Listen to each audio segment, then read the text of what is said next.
সারা বাংলাদেশের ৩০০ আসনের মধ্যে ২৯৯ আসনে ত্রয়োদশ জাতীয় সংসদ নির্বাচন সকাল ৭:৩০ থেকে অনুষ্ঠিত হচ্ছে। আমরা জানি নওগাঁ ২ আসনে মোট ৩ জন প্রার্থী প্রতিদ্বন্দ্বিতা করছে। বাংলাদেশ জাতীয়তাবাদী দল বিএনপি থেকে শামসুজ্জোহা খান ধানের শীষ প্রতীকে, বাংলাদেশ জামাতে ইসলাম থেকে মনোনীত প্রার্থী ইঞ্জিনিয়ার আনামুল হক দাঁড়িপাল্লা প্রতীকে, এবং আরেকজন প্রার্থী আছে আমার বাংলাদেশ পার্টি এবি পার্টির থেকে মতিবুল ইসলাম ব্লু ইগল প্রতীক নিয়ে। আমরা জানি নওগাঁ ২ আসনে মোট ১৯টি ইউনিয়ন, 2টি পৌরসভায় ১২৪টি ভোট কেন্দ্রে মোট ভোটার ৩,৭২,৪৩৬ জন ভোটার সরাসরি ভোট প্রয়োগের মাধ্যমেই তাদের নওগাঁ ২ আসনের অভিভাবককে বেছে নেবে।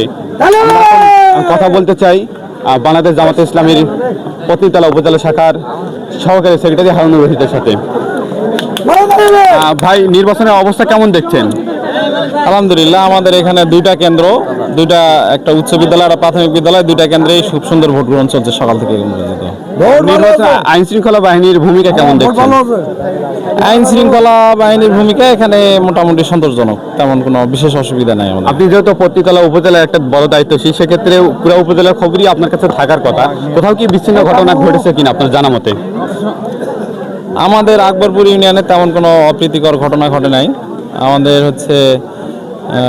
ঘোষনগর ইউনিয়নের গগনপুর মাদ্রাসা কেন্দ্রে এবং আপনার পত্নীতলা উচ্চ বিদ্যালয় পত্নীতলা ইউনিয়ন এবং কাঁটাবাড়ি উচ্চ বিদ্যালয় পত্নীতলা ইউনিয়ন।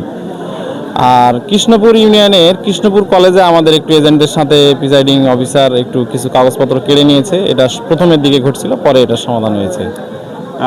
সর্বশেষ নির্বাচন নিয়ে আপনাদের আশা কি? প্রায় যত বেলা শেষের পথে, আর হয়তোবা 1-1.5 ঘন্টা সময় আছে, তারপর ভোট বন্ধ হয়ে যাবে, গণনা হবে। সর্বশেষ আপনারা কি আশা করছেন এই নির্বাচন কমিশন বা আইন শৃঙ্খলা রক্ষাকারী বাহিনীর কাছে?